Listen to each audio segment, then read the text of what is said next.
샬롬, 주님의 이름으로 문안드립니다. 저는 서울시 노원구 월계동에 위치한 한양제일교회를 섬기는 김종성 목사입니다. 여러분, 보통 음악에 보면 지시어들이 있습니다. 포르테, 알레그로라는 이런 지시어들이 있고요. 이 지시어들이 있는 이유는 이 지시어가 바로 작곡자들이 이 지시어대로 하면 좋은 곡이 될 거라고 하는 작곡자들의 마음을 담아놓은 겁니다.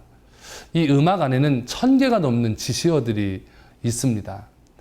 우리가 인생을 살아가면서 하나님께서도 우리에게 지시어들을 말씀을 하시죠.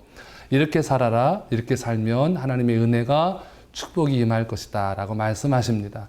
그것이 바로 우리가 알고 있는 바로 하나님의 말씀 성경입니다.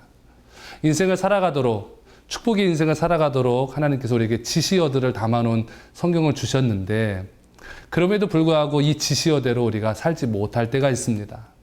음악도 작곡자들의 지시어를 따르지 못하고 내 마음대로 음악을 연주하면 그 음악은 불쾌한 음악이 되는 것처럼, 오늘 하나님의 말씀을 따라 살지 못하면 우리 인생에도 어려움이 찾아옵니다. 그러면 이렇게 된 인생, 버림받는 인생으로 끝나는 것일까요? 아닙니다. 하나님은 우리에게 궤도를 수정할 수 있는 또 은혜를 주시게 됩니다. 마태복음 9장에 보면 하나님의 은혜로 다시 한번 인생의 궤도 수정하는 두 사람의 이야기가 등장하고 있습니다. 한 사람은 야이로라고 하는 회당장이었는데, 이 사람은 당시에 큰 종교 지도자였습니다. 당시에 종교 지도자는 예수님을 배척하던 사람들인데 딸이 죽었습니다. 딸이 죽는 아픔을 겪으면서 그는 어쩔 수 없이 예수님을 찾아옵니다.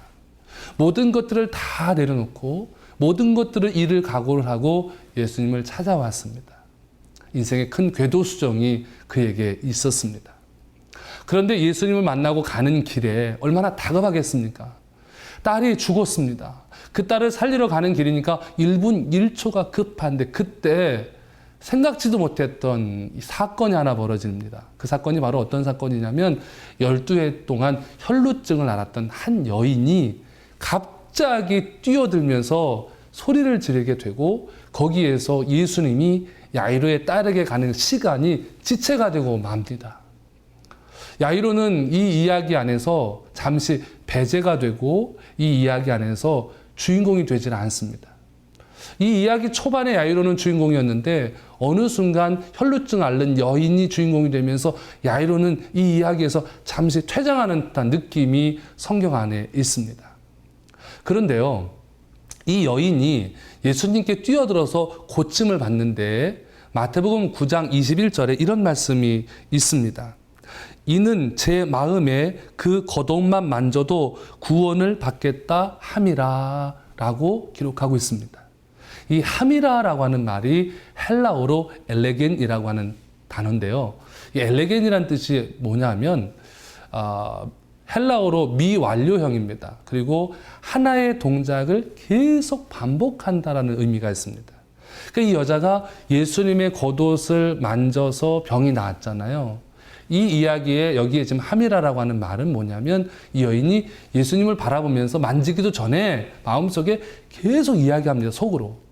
내가 저 겉옷만 만져도 병이 나을 것 같아. 내가 저 겉옷만 만져도 병이 나을 것 같아. 끊임없이 이야기를 합니다. 그리고 나서 뛰쳐들어가지고 예수님의 옷자락을 잡습니다. 그때 예수님이 쳐다보게 되고 예수님이 그 여인의 병을 고쳐주셨습니다. 뭘 의미할까요? 포기하지 않고 자기 자신의 인생의 궤도 수정을 위해서 끝까지 믿음으로 되뇌이면서 되든 안 되든 하나님을 향해서 나아갔을 때 하나님이 그녀를 축복하셨다는 겁니다. 자, 그런데 여러분, 이 이야기에서 잠시 떨어져 있었던 야이로를 좀 볼까요? 여러분이 야이로라면 어떤 마음이 들겠습니까? 많은 분들이 아마 그런 마음이 드셨을 것 같아요. 일을 어쩌면 좋냐? 예수님이 내 딸을 살리러 가는 길인데 왜 저 여자가 끼어들어서 시간을 지체케 하고 예수님의 능력을 낭비하게 하느냐? 예수님이 가지고 있는 모든 에너지와 사역의 힘을 내 딸을 위해서 기도하는데 쏟아도 시간이, 에너지가 부족할 판에 저 여자 때문에 낭비됐다고 생각할 겁니다. 그래서 우리는 예수님에게 실망합니다. 나를 집중해 주어야 될 예수님이 나를 집중하다가 갑자기 다른 사람을 집중할 때에 우리는 거기서 많은 갈등을 하고 힘겨워한다는 겁니다. 그런데 여러분, 이 이야기 안에는 또 다른 의미가 있습니다. 또 다른 궤도수정을 이야기한다는 겁니다. 여러분, 우리 한번 이것을 뒤집어서 한번 생각해 볼까요? 내 딸을 고치러 가는 길에 어떤 여자가 뛰어들었다. 그 일로 인해서 예수님의 에너지가 낭비됐다. 고로 내 딸을 위해서 예수님이 기도할 힘이 떨어졌을 거다. 능력이 양분된다고 생각합니다. 여러분, 그런데 이것은 이렇게 생각하면 실망할 일이지만 뒤집어 놓고 볼까요? 예수님이 저 여인을 고쳤다?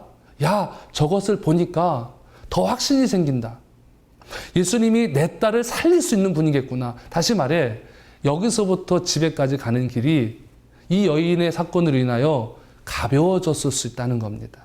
내 눈으로 봤습니다. 능력이 나타나는 걸 봤습니다. 그리고 하나님의 능력은 무한대라는 겁니다.